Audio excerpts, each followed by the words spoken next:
धर्म के नाम पर भेदभाव है, भ्रष्टाचार चरम सीमा पर है।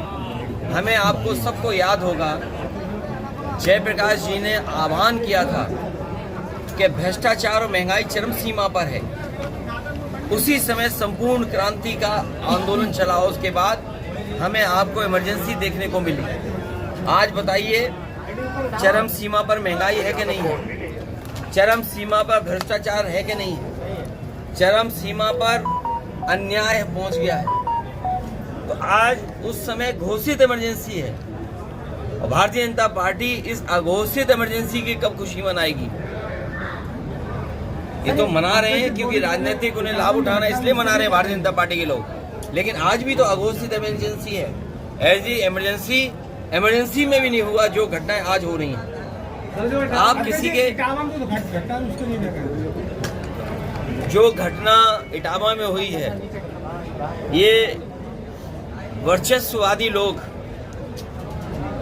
और शोषण करने वाले लोग, समाज में उनकी कोई जगह नहीं होनी चाहिए। वो लोग कह रहे हैं सर आपके द्वारा नाम लेकर धमकी दी गई कि हमारे संबंध है उनसे।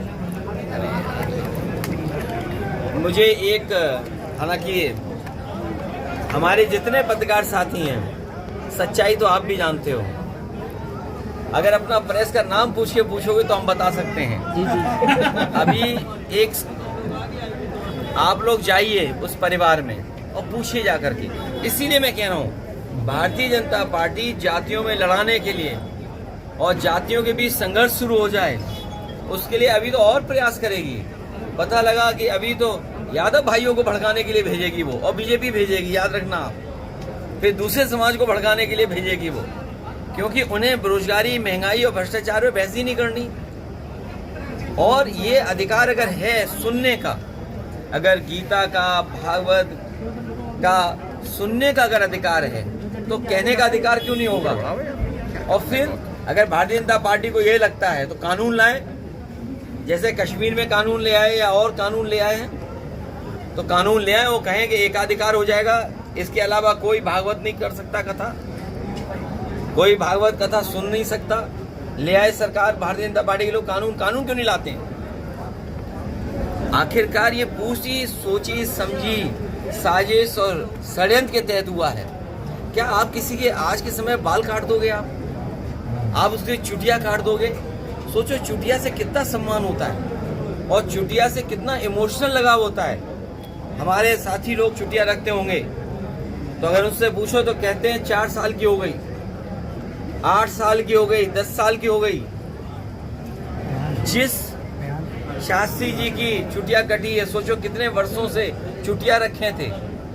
ये कौन वर्चस्ववादी लोग हैं? कौन ऐसे लोग हैं जो चुटिया काट दिए? बताओ। और पेशाब की बात मैं नहीं बोल रहा हूं आपको। हमें खुद बुरा लगता है कि आज के समय पर जब भारतीय जनता पार्टी सपना दिखा रही है विकसित भारत का, सपना दिखा रही है हम विश्व गुरु बन जाएंगे, सपना दिखाते हैं कि ट्रम्प भी उनका कहना मानते हैं, तब बताओ हमारे समाज में ये घटनाएं हो रही हों। और एक जगह नहीं, उत्तर प्रदेश में तमाम जगह ऐसी घटनाएं हमने देखी हैं और सब बीजेपी की सरकार में हो रही हैं। पेशाब को पिला देना, पेशाब डाल देना, पेशाब से आपको शुद्ध कर देना, और वो गोबर वाली बातें तो आप सब जानते हो। ये खुद ही कहते हैं कि पीजिए इससे बीमारी ठीक हो जाएगी। ये बीजेपी के लोग कौन सी नई साइंस चला रहे हैं ये बताइए आप। अभी कुछ कह दोगे तो कहेंगे सनातन विरोधी हैं आप। गोबर लेप लेना सनातनी है आप, गोबर फेंकना सनातनी है। बताइए अब ये नई परंपरा है, इससे विकसित भारत बनेगा आपका? ये मैं आपसे एक मिनट में मैं आपसे कहना चाहता हूं कि स्वामी विवेकानंद जी ने कहा था, जब शिकागो में गए और जब उन्होंने अपने भारत का हिंदुत्व के बारे में और भारत की संस्कृति के बारे में कहा, उन्होंने कहा कि हम उस धरती से आते हैं जिस धरती ने और जिस धरती के धर्म ने हमें ये सिखाया है कि हम टॉलरेंट हैं, हमारे अंदर धैर्य है, हम यूनिवर्सल एक्सेप्टेंस है हमारे अंदर, हम किसी को भी स्वीकार कर लेते हैं।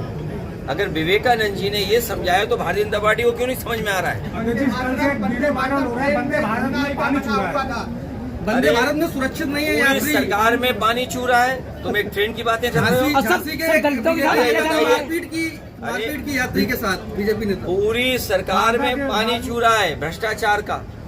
आप बताओ, पानी की टंकी आपके जिले में भी तो पानी की टंकी बन रही होगी। बताओ पानी की टंकी कैसी बन रही है? और पानी की टंकी जो भी बन रही हो, लेकिन बताओ उसमें पाइपलाइन कितनी बड़ी बिछ रही है।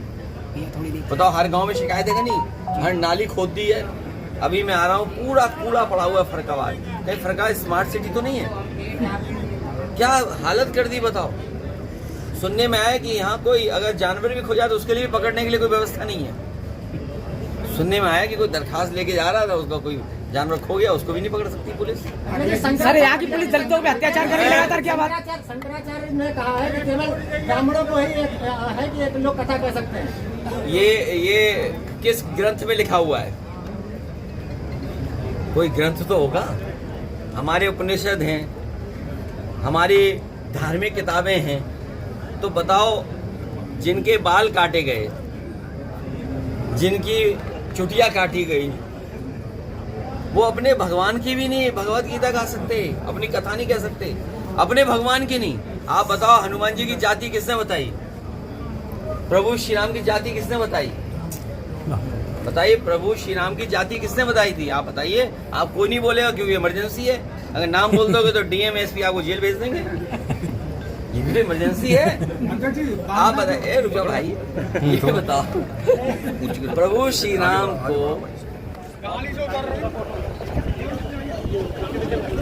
राष्ट्रीय अध्यक्ष पीछे रहो ना भाई, पीछे रहो ना। राष्ट्रीय अध्यक्ष देखिए, राष्ट्रीय अध्यक्ष देखिए, बर्बाद पहुंच चुके राष्ट्रीय अध्यक्ष भैया।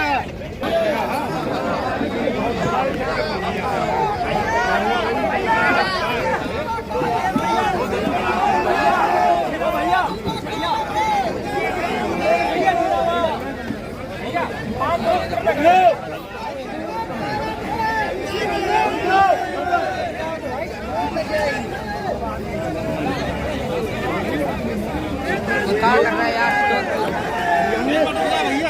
मैं फोटो